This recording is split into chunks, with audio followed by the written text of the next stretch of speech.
आज मैं पता कर ही रहूंगी कि लड़कियों के साथ कौन रात को गलत करता है, इसलिए आज मैं भिखारी का रूप लेकर आई हूँ।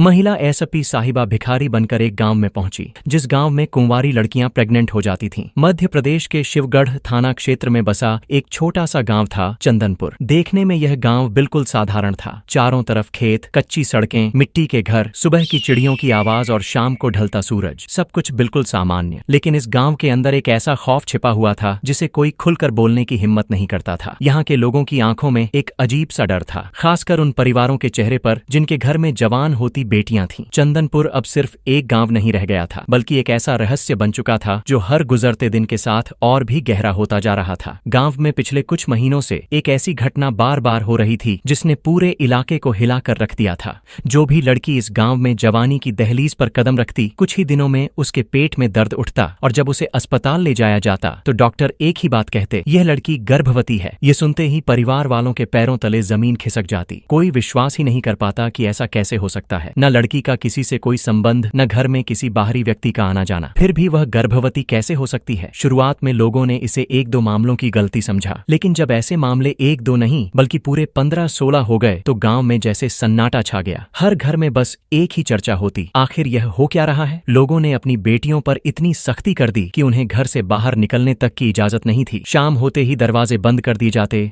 खिड़कियों पर कुंडियां लगा दी जाती और रात होते ही पूरे परिवार के लोग एक साथ एक ही कमरे में सोते ताकि कोई बाहरी व्यक्ति अंदर न आ सके। लेकिन सबसे डरावनी बात यह थी कि इतनी सख्ती के बावजूद भी यह घटनाएं रुक नहीं रही थीं। ऐसा ही एक मामला था रामदीन कुशवाहा का। रामदीन गांव का एक सीधा साधा किसान था जिसकी एक ही बेटी थी पायल। पायल अभी अभी 16 साल की हुई थी। मासूम चेहरा, बड़ी बड़ी आंखें और सपनों से भरी जिंदगी। लेकिन उसे क्या पता था कि उसकी जिंदगी एक ऐसे मोड़ पर पहुंचने वाली है जहां से वापस लौटना आसान नहीं होगा। एक दिन अचानक पायल के पेट में तेज दर्द उठने लगा। वह जमीन पर बैठ गई और करहाने लगी। उसकी माँ घबरा गई। क्या हुआ बेटी, अचानक ये दर्द कैसे? पायल ने आंसुओं से भरी आंखों से कहा, माँ बहुत दर्द हो रहा है। रामदीन तुरंत उसे लेकर शहर के अस्पताल पहुंचा। डॉक्टर ने जांच की और फिर जो कहा उसने रामदीन की दुनिया ही उजाड़ दी। आपकी बेटी गर्भवती है। यह सुनते ही रामदीन के हाथ से कागज गिर गए। उसकी आंखें फटी की फटी रह गईं। क्या ये कैसे हो सकता है डॉक्टर साहब? मेरी बेटी तो घर से बाहर तक नहीं जाती। डॉक्टर ने गंभीर आवाज में कहा, रिपोर्ट बिल्कुल साफ है, ये सच है। रामदीन की आंखों से आंसू बहने लगे। वह जमीन पर बैठ गया और सिर पकड़कर रोने लगा। हे भगवान, मैंने किस जन्म का पाप किया है। घर लौटने के बाद पायल की माँ ने उसे पकड़कर पूछा, सच सच बता, क्या तू किसी से मिलती थी? कोई लड़का है तेरी जिंदगी में? पायल फूट फूट कर रोने लगी। नहीं माँ, मैं कसम खाती हूँ, मेरा किसी से कोई रिश्ता नहीं है।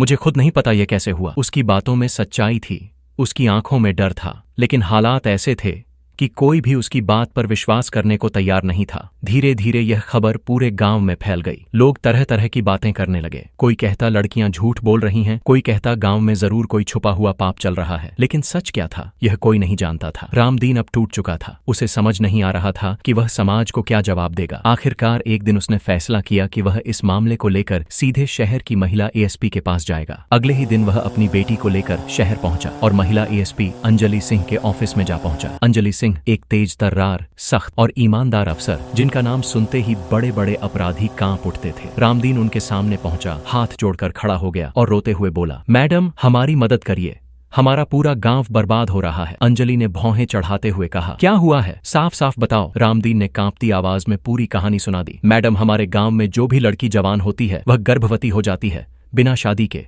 बिना किसी रिश्ते के। पहले तो अंजलि सिंह को लगा कि यह कोई मजाक है। उनके होठों पर हल्की सी मुस्कान आ गई। यह क्या बेहुदा बात कर रहे हो तुम, ऐसा कभी नहीं हो सकता। लेकिन जब रामदीन ने रोते हुए कहा, मैडम ये सिर्फ मेरी बेटी की बात नहीं है, पूरे गांव में 15 से 16 लड़कियां ऐसी हैं, तो अंजलि का चेहरा गंभीर हो गया। उनकी आंखों में अब शक और सोच दोनों दिखाई दे रहे थे। उन्होंने कुर्सी पर पीछे टिकते हुए गहरी सांस ली और मन ही मन सोचा, या तो यह लोग कुछ छुपा रहे हैं या फिर यहाँ कोई बहुत बड़ा राज छिपा हुआ है। उन्होंने तुरंत फोन उठाया और नजदीकी थाने के इंस्पेक्टर अभय प्रताप को आदेश दिया, तुरंत चंदनपुर जाओ और इस पूरे मामले की गहराई से जांच करो, मुझे पूरी रिपोर्ट चाहिए। फोन रखने के बाद अंजलि सिंह खिड़की के पास जाकर खड़ी हो गई। बाहर शहर की भागती हुई दुनिया थी, लेकिन उनके दिमाग में अब सिर्फ एक ही सवाल घूम रहा था, क्या सच में ऐसा हो सकता है या इसके पीछे कोई ऐसा सच छिपा है जो इंसानियत को शर्मसार कर दे। उन्हें अंदाजा नहीं था कि यह केस सिर्फ एक जांच नहीं बल्कि एक ऐसा खौफनाक सच उजागर करने वाला था जो पूरे गांव की नींव हिला देगा और शायद उनकी जिंदगी का सबसे डरावना केस बनने वाला था। अब सवाल सवाल सिर्फ इतना था, चंदनपुर के उस सन्नाटे के पीछे आखिर छुपा क्या था। अंजलि सिंह के आदेश के बाद इंस्पेक्टर अभय प्रताप अपनी टीम के साथ तुरंत चंदनपुर के लिए रवाना हो गए। दोपहर का वक्त था,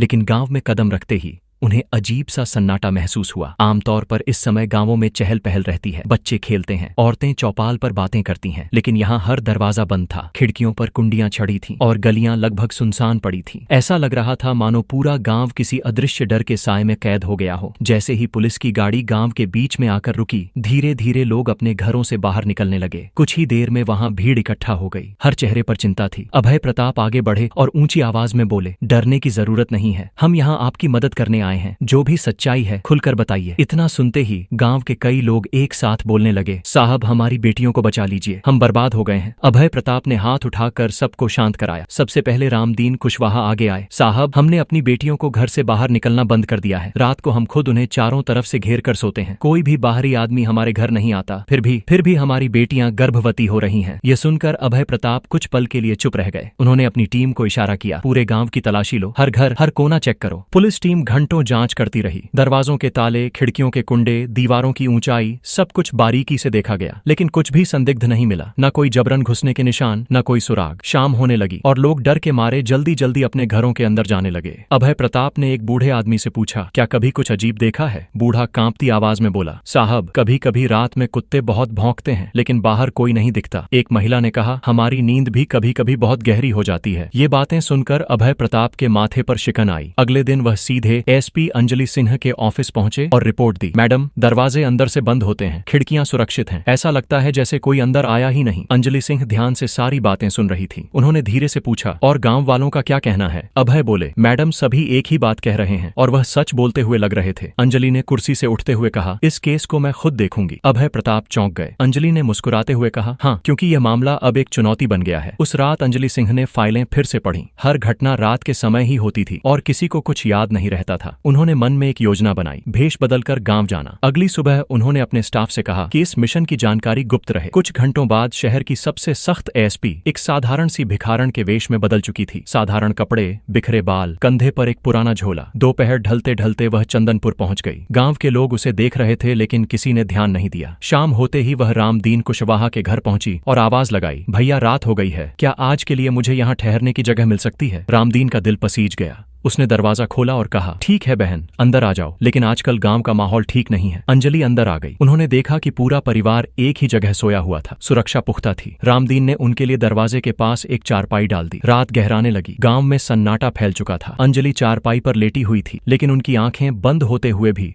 सब कुछ देख रही थीं। रात के करीब 12 बजते ही उन्होंने धीरे से आंखें खोली। वह बिना कोई आवाज किए उठी और बाहर गलियों में निकल गई। अचानक उनकी नजर गांव के किनारे एक पुराने खंडहर पर पड़ी। वहां से कुछ आवाजें आ रही थीं। अंजलि तुरंत एक दीवार के पीछे छिप गई। उन्होंने देखा कि 2 आदमी खंडहर से बाहर आए। उनके हाथ में शराब की बोतल थी। अंजलि चुपचाप उनका पीछा करने लगी। दोनों आदमी एक घर के पास रुके। अंजलि की सांसें थम गई जब उन्होंने देखा कि उनमें से एक आदमी दीवार पर चढ़ा और अंदर कूद गया। कुछ ही सेकंड बाद उसने अंदर से मेन गेट खोल दिया और दूसरा आदमी भी अंदर चला गया। अंजलि के दिमाग में बिजली कौंध गई। तो यह है रास्ता। वह तुरंत घर के पास पहुंची। करीब आधे घंटे बाद दोनों आदमी बाहर निकले। जैसे ही वे निकलने लगे, अंजलि उनके सामने आ गई और चिल्लाई, रुको, एक कदम भी आगे बढ़ाया तो गोली मार दूंगी। दोनों आदमी पहले हंसे, अरे ये तो वही भिखारन है, लेकिन अगले ही पल अंजलि ने हवा में फायर कर दिया। गोली की आवाज से पूरा गांव जाग गया। रामदीन और अन्य गांव वाले वहां दौड़ते हुए पहुंचे। अंजलि ने जोर से कहा, इन दोनों को पकड़ो, यही हैं वो दरिंदे। गांव वाले उन पर टूट पड़े। अंजलि ने तुरंत पुलिस फोर्स को बुलाया। कुछ ही देर में पुलिस की गाड़ियां गांव में पहुंच गईं। अंजलि ने अपना भेष उतारा, बाल ठीक किए और सख्त आवाज में कहा, मैं कोई भिखारन नहीं हूं, मैं इस जिले की एसपी अंजलि सिंह हूं। यह सुनते ही पूरा गांव स्तब्ध रह गया। अंजलि ने उन दोनों आदमियों से सच उगलवाया। उन्होंने रोते हुए कबूल किया कि वे रात को घरों में एक नशीला स्प्रे छिड़क देते थे, जिससे सब गहरी नींद में सो जाते थे। फिर वे लड़कियों के साथ गलत काम करते थे। यह सुनते ही गांव वालों की रूह कांप उठी। अंजलि सिंह ने उन पर सख्त धाराएं लगवाईं